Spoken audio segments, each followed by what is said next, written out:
Hello, everybody. It is Connor. We are back with another video. I'm getting tired of this. You're getting tired of this. It's the day is coming ever closer, thank God. And we have a fresh voice, a fresh face for the first time in about two and a bit weeks. It's the one you've all been waiting for, everybody. Brownie is back. Thank the Lord, to give us a little bit of sanity, a bit of rationality as well regarding Leeds United. But yeah, let's make sure you smack the like button, everybody. Subscribe and commenting. As always, we'll get through a load of your bits tonight.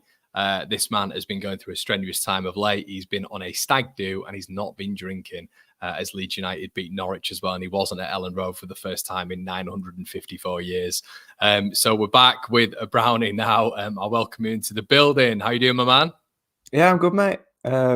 Like everyone, I think we just want Sunday to come now. It just feels like the season's all been building up to one game, the way it's turned out, and I think everybody's just itching to get to Wembley or watch it wherever they're going to be watching it across the world, because it's a big one. Mate, go on, tell us about your semi-final experience of not being at Ellen Road, as I've mentioned, for the first time in 954 years. It was one of my best mates' weddings, to be fair. He got married over in Cyprus. I think that had more for your brother. I don't think that would have been an excuse, but for you, no, my brother wouldn't have gone. No, I mean, my brother missed my dad's wedding, so he wouldn't have gone to my mates. I mean, there's a few funny stories there. He missed my cousin's wedding in Croatia because he went to Wigan away. He missed my dad's wedding. It was Bristol Rovers at home to get promoted. Yeah. So yeah, it would have been no excuse for my brother, but it was all booked and paid for. So my mum took my place and really enjoyed it at Ellen Road. The bride was happy that night because everybody was watching the game around an iPad. But yeah, side before self, the main thing was that we got to the final. And if that's the side that turns up on Sunday, the one that played Norwich, then I think we're in for a bit of a treat. I hope it's the team that turned up against Norwich and not the one that turned up against QPR on the Friday night a couple of weeks before. But we spoke about it between ourselves. I think it's a flip of a coin on Sunday. You can make case for both teams. Both had really good seasons. And I think we finished 3 points apart in the end. So, listen, both teams are good. And, yeah, I think it could literally be a flip of a coin. I think we're in for a really good game, especially if you're neutral. I think playoff finals, you normally go into it where you think, they're going to win. Like Villa have been in it recently. Fulham have been in it recently. Brent, you think, they'll get the job done with Sunday. It's two big teams, isn't it? Leeds, Southampton. Ipswich upset the apple cart and sneaked the top two. And now it's two big guns of the Championship going head to head. So, but I'll go into it confident. I think the big pitch will really suit us. That's what I keep telling myself anyway. I keep telling myself the big pitch will suit us. I just keep imagining Somerville galloping down a wing or Nonto or Rutter. But I have got slight apprehension because, like everyone else, especially in my lifetime, I've not seen us win there. I've not even seen us score there, to be fair. So just celebrating a goal would be good. In my lifetime, I can go back to Aston Villa in the League Cup. Is that what, were you there for that? Yeah, Villa League Cup 96. How old would you have been there? About like 6? 7. It was actually on my brother's birthday. My brother was 2. We actually went on my brother's birthday. So that was 3-0. Watford wasn't at Wembley, was it? It was at Cardiff, but another 3-0. Yeah. Donny 1-0. So I can't even see it could be Wembley third time lucky. It could be. Yeah, I think they were speaking about Brentford as well. I think Brentford have done, I think it was 8 games before they won there. And I think obviously Sunderland have had a torrid run there, haven't they? And they managed to get into it as well. Yeah. The records are there to be broken. It's got to be done at some point, hasn't it? And yeah, I was saying, Brown, it's a bit weird now because, we've been trying to figure out 1 point, 3 point, 4 points, 5 points, how we're going to go up this season, how we're going to manage to get in the top 2 or win the league or this, that and the other. We've been trying to figure out, me and you've done this geez, it feels like over the last 4 years we've been trying to figure out if Leeds are going to go down based on other teams, like what points they're going to get, what points we're going to get, and it's been the same this season. But it's mad now to look at it and just say it's a shootout. Whoever wins to the I've Premier just League. been glad to not have to look at league tables for the last couple of weeks because, God, I was looking at them every other day like everyone else is, I'm sure. But yeah, it's one game, 90 minutes, 120 minutes. I genuinely don't think my heart could take penalties, to be honest. I really don't want that to happen. Obviously, if we were 1-0 down in it coming into stoppage time, I'd take penalties. But yeah, it's like you said, records are there to be broken. And like you alluded to before we came on, we'd not won at home in the playoffs since the 80s. And we certainly smashed that to pieces. So why not? Why can't we go and do it? But I just think it's just Leeds, innit? We never do anything nice or easy. But like you say, with Sunderland, I remember watching the Sunderland Till I Die on Netflix, and one of the fans, I remember it stuck in my head, saying when they got beat in a game, why is it always us?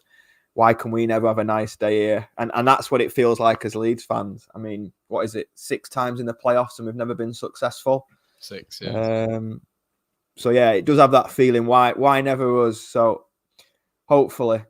Doesn't really work. It doesn't really work like that, though, does it? Like we all, as Leeds fans, I think a lot of the time, Brownie have looked at it and thought, do you know what? Like this makes sense. We've turned up to Wembley and this has happened. But you look at Doncaster, you look at Watford, you can go all the way back, but you look at these games but the other team have just turned up. They've just turned up and Leeds haven't. And I mean, the Watford game in particular was just that. It was so bad. Like Leeds just did not, and they just got battered.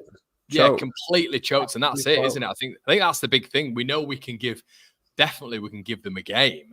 But it's just if this Leeds United side turn up, that's and that what team was so experienced as well. When you look through it, it had Sullivan in net.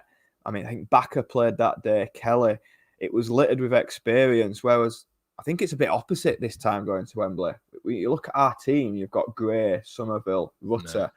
No. Second youngest in the team versus the oldest. Yeah, and you just think in the division. Sorry, is it going to be a day of just exuberance where, do you know what, they just puff out the chests and just go hell for leather? And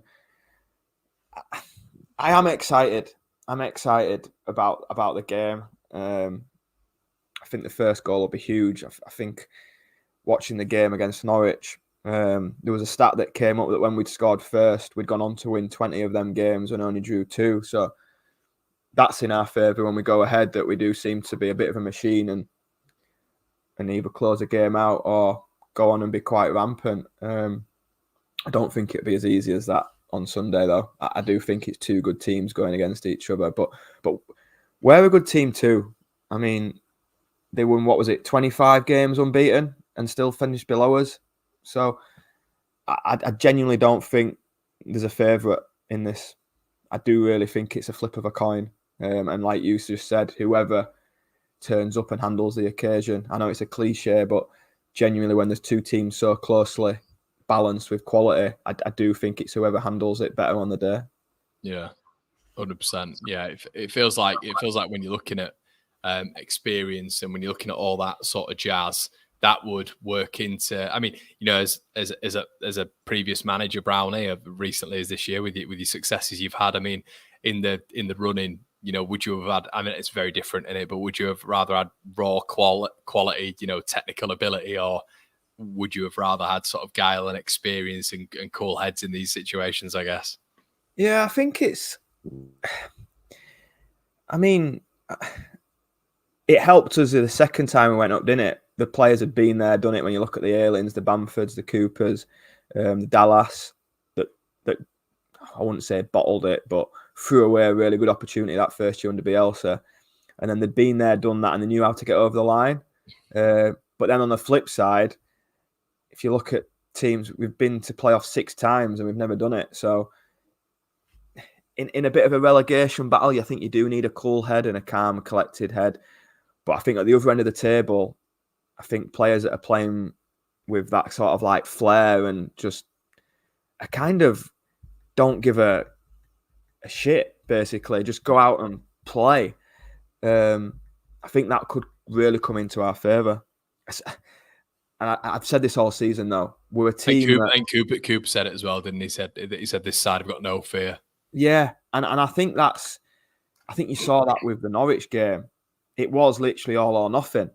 It's kind of like Sunday. It was all or nothing, and we just went hell for leather and saw them off. And that's what I want to see from Leeds at the weekend. I just want to see when we try and be pragmatic. And again, I look at the QPR game away, try and counter. It just didn't suit us. Sit in and try and break just didn't suit us. And again, Norwich were in the first leg. I was delighted with the team selection and how we went about that game, because it was like, look, don't get beat, take us to Ellen Road, and we'll win at Ellen Road. But in a one-off game at Wembley, there is no second chances. There is no taking us back to Ellen Road. It's all or nothing. So I'd rather, if we get beat, I'd rather get beat by having a bloody good go at it, rather than coming away thinking, do you know what, if we'd have just gone for it a little bit more. I just want to see Leeds go from the word go and really get after them. Because like I've said all season, the team's full of players that are good when things are going well, if that makes sense. Your Somervilles, your Rutters, your Nontos, Janjit, they always want the ball and do the tricks and all this when things are going well. But especially Rutter and Somerville, from February onwards, I think a few were starting to get a little bit teed off with them, with not going hiding, but they just weren't themselves. They weren't in games as much, and I do think that was because Leeds were, I wouldn't say got found out, but we were in more of a battle.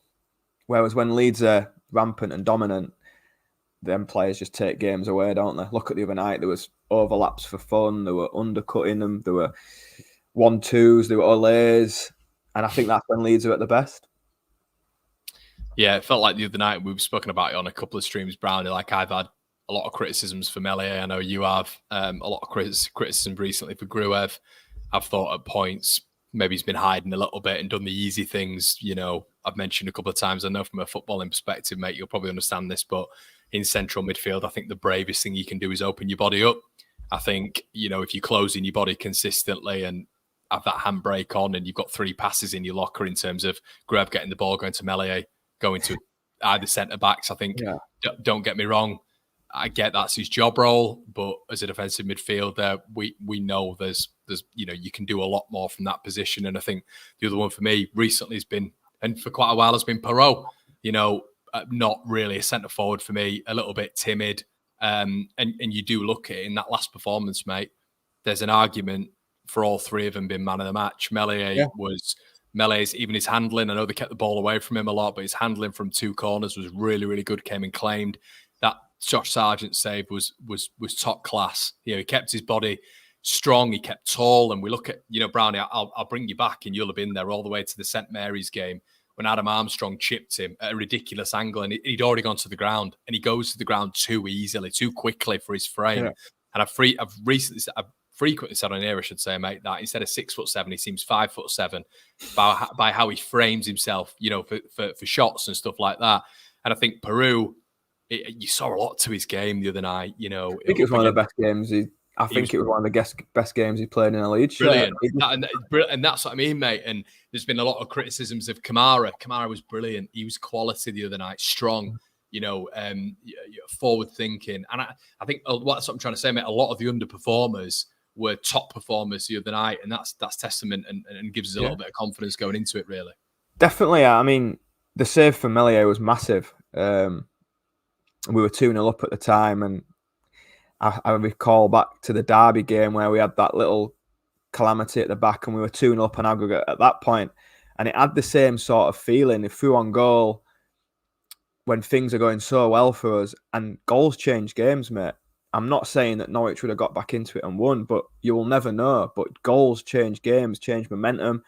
It was a huge save, and you could tell with the reaction from the crowd. It felt like the crowd celebrated it like it was a goal.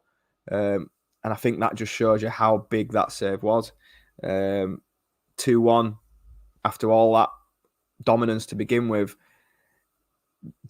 The Leeds go, here we go again. The crowd would have slumped. If that goal had gone in, the atmosphere would have, I think, dropped. Because I think, and well within Leeds fans' rights, it'd have been, like I just said, here we go again. What's going to happen now? So yeah, I think the save was huge. I think Farke's got a big selection ahead of him if Bamford is available at the weekend. Does he come back in? Does Perot play?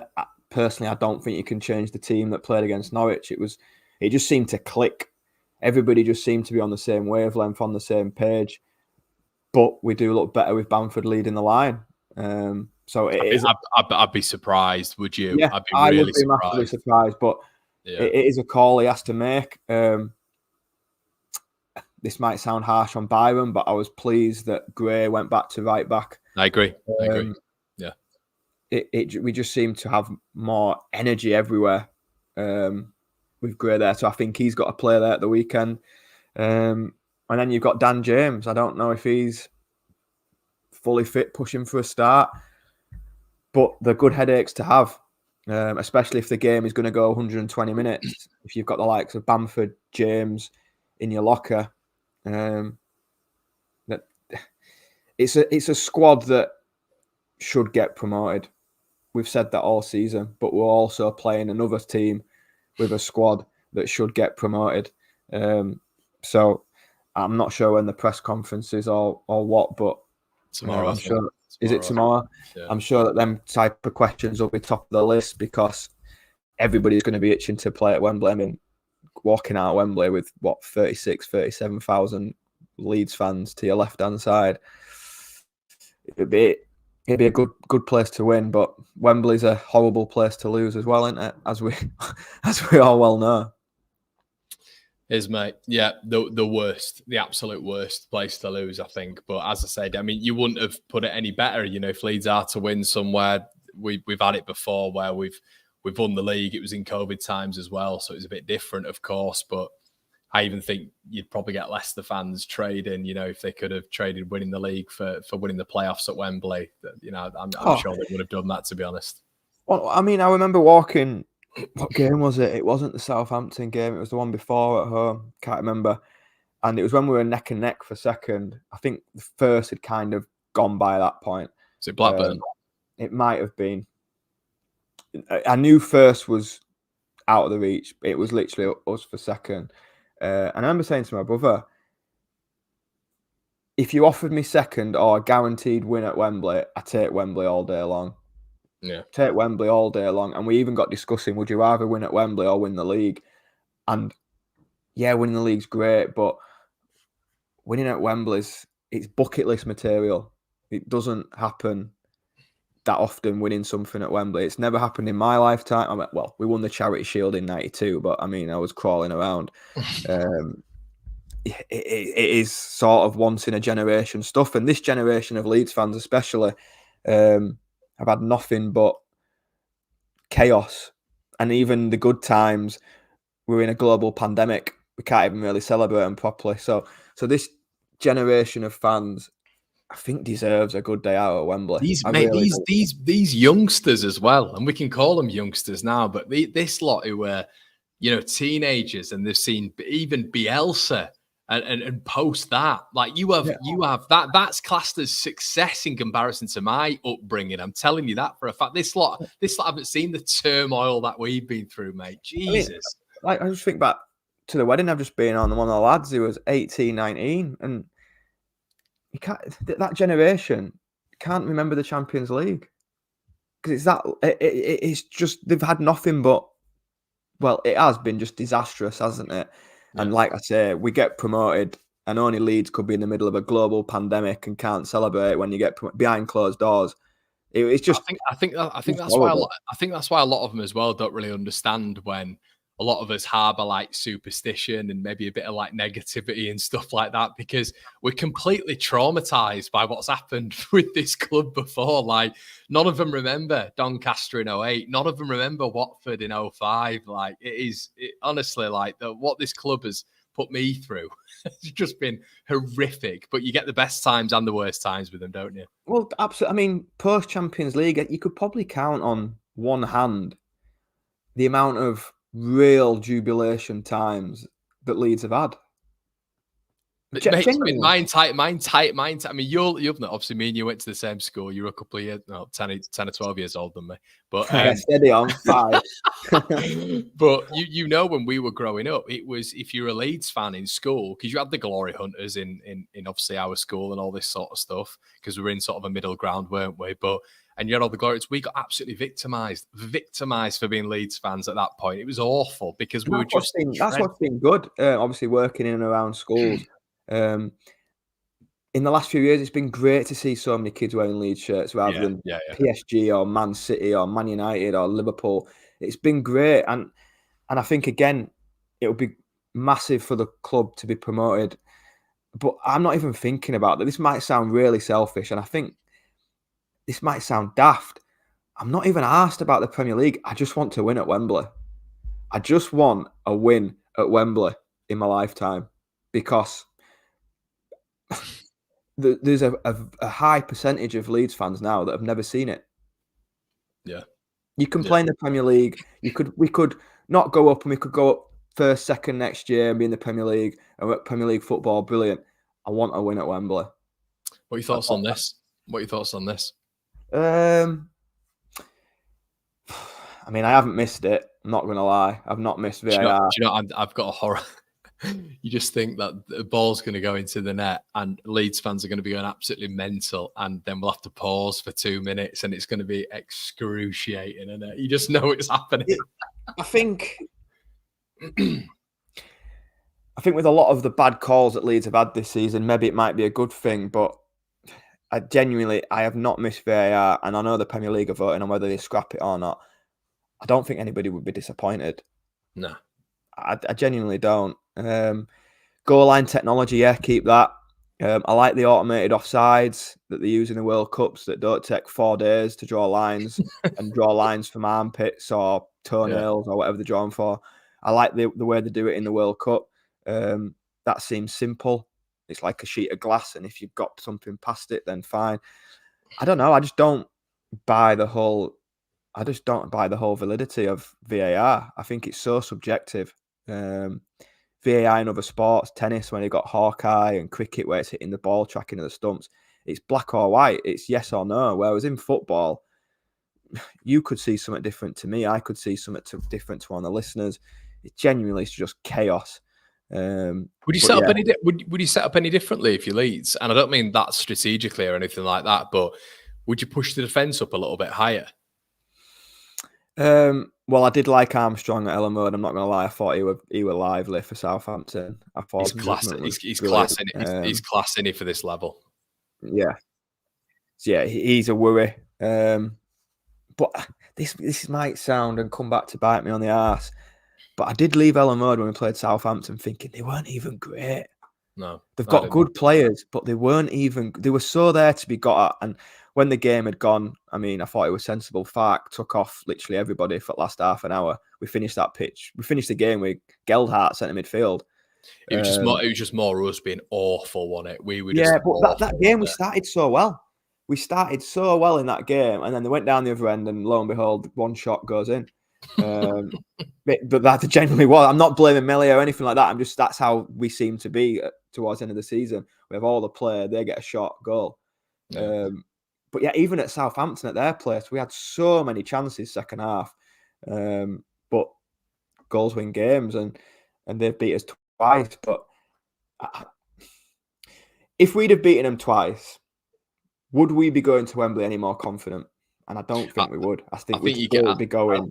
I think you get certain fans who would be, but I think probably the likes of me and you would be turning around and going, "Oh, actually, I'm not sure about you, Brownie. I reckon that'd buy you with a bit of confidence." Do you know what I'd be thinking?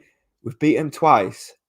It'd be Leeds to get beat by them at Wembley. Would you a defeat from them or something like that? And we've seen it in the League One and League Two playoffs. The teams that have won have been beat home and away by the teams that they've beaten in the playoff finals. But I had a mate who I play five-a-side with on a Monday, and he's an analyst. He's a recruitment guy at Bolton, and he went down there, and he came back, and he was absolutely, and he's not a Bolton fan, but he was shell-shocked immediately. Sorry, Owen, for revealing this, but he said Ian Evatt immediately was turning around to him and saying, we need to switch to a 3-4-3 on the Monday immediately after they've been beaten. And Owen was saying, well, hold on, before the game, you were saying that you didn't want to do that because you didn't want to, the fans or the players to turn against you. And he's saying immediately afterwards, yeah, I want to change now. I'm sick of it. Not good enough. And it's funny what these games do to you, isn't it? Yeah, it's like season defining, isn't it? I just genuinely think it doesn't mean anything what's gone before this game. I mean, we beat Leicester and Ipswich home and away. It means nothing. It means absolutely nothing now. Psychologically, do they have an edge? Maybe.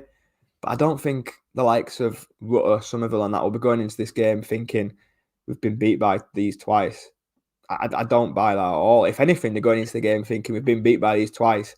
We need to do a job on them. There's no room for complacency where it like I said right at the start, it genuinely could go either way. Yeah. I ain't even looked at the bookies because they're not normally wrong, but I'd be surprised if there was a clear favourite. Got Leeds on. Leeds are on. Leeds are our favourites. Leeds are favourites, yeah. Leeds are favourites. I don't think that semi-final's done us any harm, to be honest. No, definitely not. Would we be even less confident if we'd just scrape through like 1-0 or 2-1 or well, we had this time? Yeah, I've had this chat with a couple of people, and I think if we'd have scraped through, if they'd have had a real, 30, 40-minute period, probably like they did at Ellen Road, Brownie, they didn't do much, but they had a bit of a period where they were a lot better, and we couldn't really get the ball off them. Obviously, we scored a little bit earlier on, won the game 1-0, but, we weren't, it was a bit of an off game from Leeds, and, it was interesting how, obviously, that turned around in when we were back at Ellen Road, but I did think to myself, if we'd have scraped through 2-1. I mean, my old man said to my brother, look, because my brother said, are you confident after the season, which had just been awful, hadn't it, how it petered out? And my dad went, nah. And then he went, what score would you have to, what score would it be for you to feel confident again? And he went 3 or 4-0. So yeah. I asked him immediately afterwards, I said to him, well, are you confident now? And he went, yeah, I am now. 3 or 4-0. On the lead up to that second leg, obviously a lot of Leeds fans at the wedding, and I was in constant contact with my brother. And I texted my brother, go, we'll annihilate these tonight. And then after the game, I messaged him saying, I just felt so confident. You're not even a big drinker either. I did not see Leeds getting beat at home to Norwich at all. Watching the first leg, they had nothing about. We weren't great, and they didn't really lay a glove on us. I just did not see anything other than a convincing Leeds win at home. I'm not as confident against Southampton. However, watching the Southampton-West Brom second leg, I thought that were fairly even. I thought the second half they took it away from them a bit. Yeah, but first half, if West Brom score when they had a fair few good opportunities, I think it's a completely different night. And I know 3-1. I think it kind of flattered them in the end, to be honest. Well, first leg, I think, how many times, I don't know if you saw it, but how many times West Brom robbed them high in that first half and they just didn't capitalise on it. And if you think back to the game at Ellen Road against Southampton, we did that against them then. In early stages, we kept robbing the ball off them in good areas, and we were just so wasteful. It was one of Rutter's poorer games. So wasteful in the final third. If we just click on Sunday. He looked back to it, Brownie, didn't he? He looked back to it, Rutter. Yeah, he did, which was really positive to see. He had a swag about him. Everything seemed to be coming off. Southampton won't change. They'll try and play out from the back like they have done all season. If we can nick the ball high up, then I think we're really in business. I really do. You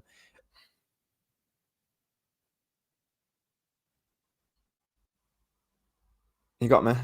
Yeah, I got you, mate. I got you. Yeah. I'm more confident. I'm probably 65-35 Leeds favour going into the game. I do think it's tight. I do think it's close. But I am more leaning towards a Leeds win than a Southampton one. Don't ask me why. What do you think they do with the midfield? Because obviously they've got some good players in there, Brownie, haven't they? Let's not be deluded here. They've got, Joe Aribo in there. They've got Small Bone, who seems to turn into bloody Zidane against us. Do you know what he reminds me of, mate? Do you remember when we played Man United like a couple of years ago, and you just had Scott McTominay, and he just drift constant, and we could not get to grips of him for about 3 games. It was a nightmare. He reminds me a little bit of him. They've also got Flynn Downs, who's on loan from West Ham. I know we've said we wouldn't. I think we've just got to be brave, mate. I think we've got to be really brave and press high. If they want to play out from the back, stop it at source. Stop the ball getting into them midfielders. Win it high, and then you don't have to worry about what's behind you. The problem is, and this is where they got their 2 goals from, is when we did go to win the ball back and they popped it round us, and then they were just away. I think if we keep Armstrong quiet, I think we're all right. Yeah, he's a nightmare, isn't he? He just seems to pop up everywhere. He just seems to be like a fly that you can't swat, like a pest. He just kept buzzing around, and he's the one that worries me the most. But if you were to listen to maybe a Southampton stream or Southampton podcast, I'm sure they're saying the same things about Somerville, Rutter, Nonto. Well, definitely. I mean, I was listening to an EFL podcast, Brownie. It had Prutz was on it, and there was a neutral fan. I can't remember her name. She's called Judy something or other. She's a journalist, obviously, but she was just talking about it. And she said, if you'd have said to me who was going to win between Southampton and Leeds before Leeds played Norwich, I'd have backed Southampton all the way. But that Leeds game against Norwich, they were that good in a competition mode, competition knockout football, to be that good, the biggest win in a home leg, I think it was, since the year 2000. She said, she just went, but look, they were that good that I'm now looking at Leeds and I'm thinking, if they can be that good again, I don't really know if Southampton can live with them. And that's what I kind of tried to allude to earlier when I said, if it's the Norwich Leeds that turn up, I think we blow anybody away in this level of football. If it's the QPR Leeds that turn up, then we're banging trouble. And I think that's been the problem with Leeds, just consistency throughout the season. You look at that with our results. We're talking about a team here who beat the top 2 home and away, but haven't. I think there was only Plymouth in the bottom 6 that we beat home and away, did the double over. The rest of that bottom 6 we dropped points to. So we're talking about a team that's so inconsistent. And that's what's cost us top 2, really, the inconsistency of us. But on the day, there's no better team in the league. But they have to produce that on the 26th of May because there's no coming back from it. It's no good saying we're the best team in the league on our day and not performing on the day. The best team in the league is one that consistently performs over 46 games. But player for player, I think I'd rather have our starting 11 than theirs. Yeah, it feels like maybe they've got a little bit more balance, Brownie. You know, you got Kyle Walker-Peters and Ryan Manning. You know, you got a big, strong defence. You got a good midfield and Armstrong and Shea Adams and that in attack. Maybe a little bit more balance there. But tell you what, there's no scouts who are looking from Liverpool at any of their players. You know, you're not getting, Somerville, for me, could probably fit in any squad, I'm saying, in the Premier League. Rutter, when he'd had an absolute disastrous season, they came for 30 million, Dortmund did. You know, you had Nonto, who's made the Italian national team and is their poster boy at this moment in time. You know, you do look at that Southampton team and you think, I don't think they've got as many stars as Leeds have. I agree. And if whichever team didn't, so say Leeds didn't go up, we'd be cherry-picked. Yeah, we would. In the summer. If Southampton didn't go up, I'm not sure they would be. Is the best way of trying to put it. Listen, a team of Galacticos don't win everything. Look at Real Madrid when they had the Galacticos. It took them a few years to win the league. You've got to be a team, but player for player. I think James are right. I think the main obviously Flynn Downs would go back to West Ham, but I think it's Kyle Walker-Peters. You look at the rest of them and they're aging. They're an aging team, you know. Yeah, I think player for player. If Leeds turn up, we win the game, genuinely. And then we'd have a German winning at Wembley. Yeah, it's interesting that he's never had this before, isn't it? It's interesting that he's won the league twice and he's never experienced this playoff run, but neither is. I was so impressed with his selections, mate, with the first leg and the second leg. Thought he played it so well. First leg, shut up shop, don't get beat, get him to Ellen Road. Second leg, go all out. I was really... Because there's been a lot of noise about should he stay, should he be sacked, should he have gone, is it good enough? I thought his man management, team selection and style of play for both games. Yeah, the first leg was an absolute snorefest, but that's what it needed to be. We couldn't come back to Ellen Road behind. So I thought it was so clever, and tactically I thought it was brilliant in them semi-final. Just needs to pull one more out of the bag on Sunday. It would be nice for him, and there's a little added edge, isn't there, with the Russell Martin, Daniel Farke story, because obviously one of my mates used to play for Norwich during that time, and there was a bit of spice between them when he left, let's say. So just adds a bit of edge, I think, with the whole Russell Martin, Daniel Farke. So will it be the apprentice or will it be the master? I hope it's the master. I think it's the master, but we don't do well at Wembley, mate, do we? Yeah, you can tell you're nervous. You can tell you're nervous. Yeah. I am. My mate said to me today, I'm going to go to bed early every night so it gets here quicker.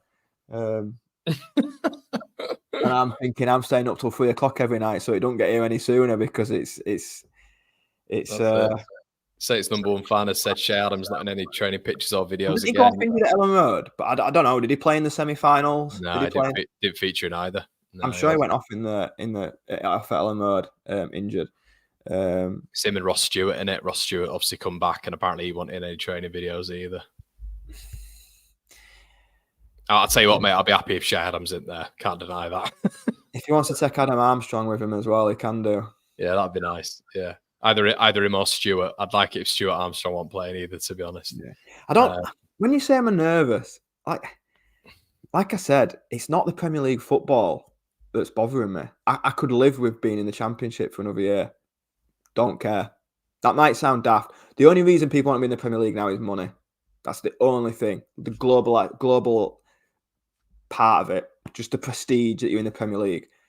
Going to football games is far better in the Championship. Maybe that's the VAR side, I don't know. Maybe it's the grounds, bigger allocations, just the experience. I just want to win at Wembley. Never seen it.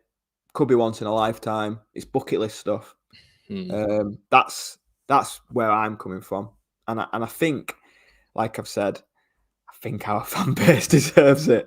But Southampton have had their own problems, aren't they? They were down in League One as well. But I think between the two, I think you could have wrote about 4 books on Leeds story. You could have made a soap opera out of Leeds over the last 20 years. What's this? Him training.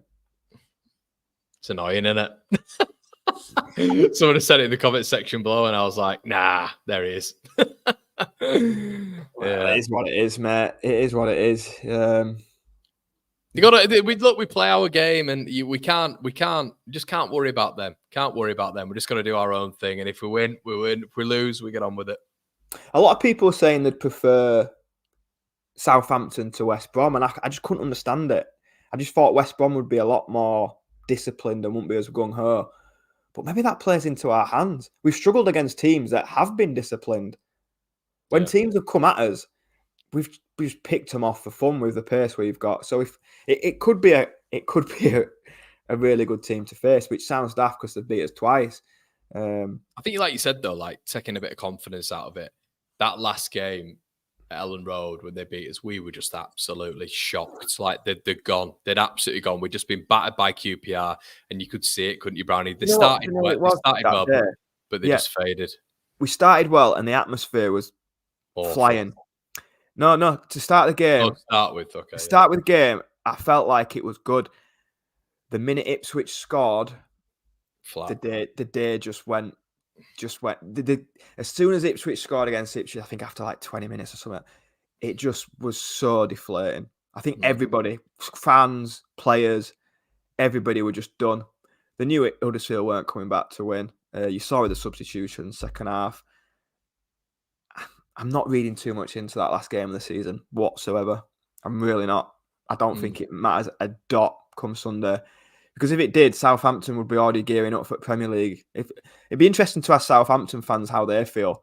Because when we were going into the playoffs, a lot of people were saying, "Oh, Leeds are awful, Leeds are this." but nobody really went into the playoffs well. Nobody flew into the playoffs in good form. And I said at the time, not many teams will want to face Leeds. A flying Leeds, you don't want to play. We've blown teams away. We've put 8 past Ipswich. On our day, we are good. So let's just hope that happens on Sunday, and it gives me a nice early birthday present. Yeah, Barney says, great show as always. Any clue in the presser is? I think it's tomorrow, mate. Yeah, I think it's tomorrow. Yeah, a few comments coming in. Let's have a look. We are going to penalties, Melly. Oh, no. That's what I will say, Resident. I think we got to penalties, we lose. I just think they've got probably have a little bit more bottle with experience, probably better ball strikers, penalty-wise. And I know it sounds ridiculous, but I'd probably trust Alex McCarthy over Elan Mele, who I think's faced 21 penalties and not saved one in the shootouts, to be honest. I don't know. Brownie, chances of Town Seaside Army doing the double over Ossett next season? I'm going to refrain from commenting on that one. Yeah, don't worry, good chance. A good chance, I think. You can comment on that, mate. JC said, I think it was Farkas' plan to go by the playoffs. He's won the league, so wanted to win the playoffs to add his trophy to the cabinet. He doesn't have that one. Yeah. Somehow I don't think that's right. Yeah. Saints are responding here saying, guys, you seem quite nervous. Perfectly understandable, but I was expecting you to fancy yourselves more. I think you are favourites, and deep down, I believe you'll win, but 50-50. Number one Saints fan says all the Saints fans are confident due to Flynn Downs. Southampton are nothing without him. I think the first comment there, where it's been 50-50, I kind of am. I am leaning more towards Leeds. Whether that's head or heart, I'm not sure. Heart, probably. Like I say, I'm more 65-35. But it is interesting to see that they're not brimming with total confidence themselves. I just think it's two good teams. For a neutral, I think it'd be a great game. I think if you're a Southampton fan and you're looking at that game against Norwich, of which they were the form team going into it, let's be honest, they were the form team going into it, and at home, that game should have been 10-0. It literally should have been 10-0. There's about what 3 or 4 1-on-1s. Like, we absolutely peppered their goal. Nonto had 2 amazing chances. So when you're looking at that as a Southampton fan, you can take away the games that they played against us. 100% they've beaten us, and argument they've beaten as well. But looking at that and the confidence that the fans and the players will have sort of gained from that is massive, isn't it? Absolutely. Obviously, as Leeds fans, we all sat and watched the Southampton West Brom game, and they'll have equally sat and watched the Leeds Norwich game. Well, not just because it was in the same league. I'm sure everybody's watched all the playoff games. They're good entertainment to watch, but I'm sure a few Southampton fans watching Leeds against Norwich will have been thinking, oh dear, because Leeds were rampant. And like I said earlier, if Leeds had been like that more consistently, they'd have won the league. They'd have won away with it. So, well, as well, you've got a scenario here where we've beaten Ipswich home and away. We've beaten Leicester home and away. We haven't beaten Southampton home and away. But when you look at that, Southampton have lost to Ipswich very recently. They've been battered by Leicester 5-0. So I think maybe it's a little bit more equal than people think. That's the other side to Southampton. They've had some good results. They've had some bloody disgusting ones as well. Sometimes they can turn up and be absolutely putrid. 11 losses this season, Brownie. 3 losses in the run into us as well. Yeah, that's... they went on this big 25-game unbeaten run, but they didn't overtake us. They drew a lot of games. They've relied on 90th minute goals a lot of the time. There's been some good games for Southampton, but equally, I've seen a lot of disgruntled Southampton fans with unhappy about how they've played. I mean, how they were against Leicester was a joke. Yeah, they were all over the place. And I think Southampton you can kind of put in the same bracket as Leeds, where on the day they can be very good. But just inconsistencies cost both the teams going up. And obviously how well Ipswich and Leicester maintained it was another deciding factor. But yeah, I think it'd be a good atmosphere. I think it'd be a good game. I'll be glad when it's 5 o'clock. Are you a little bit? How do you deal with the midfield? What would you do? What, ours or theirs? Theirs. I just go exactly the same as we did against Norwich. Forget about them. play how we play. And like I said, they do like to play out from the back. They're there to be got at. There's mistakes in that back line. It's not easy to play football out from the back. You saw when Russell Martin was at Swansea. Swansea finished the season really well, but there was a lot of teething problems at the start of the season. Probably what cost them getting into the playoffs last season. Just playing out from the back, the amount of mistakes. And on a big day at Wembley, a mistake could be the deciding thing. And I just think we've got to get after them. Our best players are our attackers. 100% our best players are in our forward line. I just think we've got to go and get after them and stop them getting it to their midfield. But if they do that, then you can't turn round and say at the end of it, even if we've been beaten, you can't turn round and go, do you know what? Fair enough. You can't. You can't turn around and say, just and almost be like sort of annoyed at them. You turn around and just go, do you know what? They gave absolutely everything. They went after them, and unfortunately, they just got beaten by the better team. That's how you got to look at it, really. 100%, mate. If we start the game like we started against Norwich, get after them, I think you'll have one end of Wembley rocking. I think that's our only way of winning. We're not a team that's tentative and eases our way into games. Look at the games. It's Swansea away. We're 3-0 up after half an hour. We're at our best when we go full throttle. Norwich away in the league, we're 2-0 down. Just absolutely went for it. Scored 3 goals in like 25 minutes. Our attack at this level of football is a joke. And I think our best form of defence is our attack. We've just got to be on the front foot. I think if we give Southampton time and space, they'll pick us off. Yeah, I agree with you, mate. It's do you think the first goal is key? I think it is. Football cliche, but it feels like if we score, in terms of history in the playoff final, I think it is as well. Like I said earlier, for us, when we've scored first, we've not been beat. So that in itself is a good stat for us. However, how many times have we gone behind early in games this season? I can think of 2 like back-to-back at Ellen Road. Swansea were 1-0 down after a minute, and then there was another one. And then within like 10 minutes, we're 2-1 up. I just think it will play a part, though. I think if you go behind at Wembley, that's a bit of a mountain to climb, isn't it? I think so, yeah. Especially with the pressure of the game. I think them playing like a 3-5-2 as well, and you know what's going to happen as well. If they score one, it's going to be Leeds are falling apart again at Wembley. You know what's going to happen, as in the song, just the song. Like, I'm not saying Leeds are going to fall apart, but the song will be sung. Can the players deal with it? You know, that was the other one that Paul just said. Middlesbrough at home. We went 1-0 down, and then within 5 minutes we were 2-1 up. We were 1-0 down against Leicester. So it is within us to turn games around, but I just think the magnitude of the game, the pressure, if you go behind at Wembley, just seems a bit of a tall order to get back into it. Go on then, mate. Give us your score prediction and we'll round it off. I'm going to go 2-1 Leeds. Yeah, I've said 3-2, but I reckon it'll be 2-1 as well. 2-1 safe, isn't it? Allison said going 1-1 extra time. Allison, I don't think I could. I don't think I could watch it. Nah. Did I ever tell you the story what my dad did? My dad, it was when we were playing Brentford, and I think it was 1-1. I think, when we conceded, I think we conceded an absolute shite goal, and it was 1-1. And my dad just got up and started walking down the street, and I was like, "Mum, where's he going?" And she just went, "I don't know." Called him, wouldn't pick up. Called him. And then about 10 minutes later, see him sprinting down the road. It's like, "What are you doing, you dozy old bastard?" He's like, "I couldn't stand it, son. I was too nervous." Sometimes that's the best way, though. Sometimes that is the best way.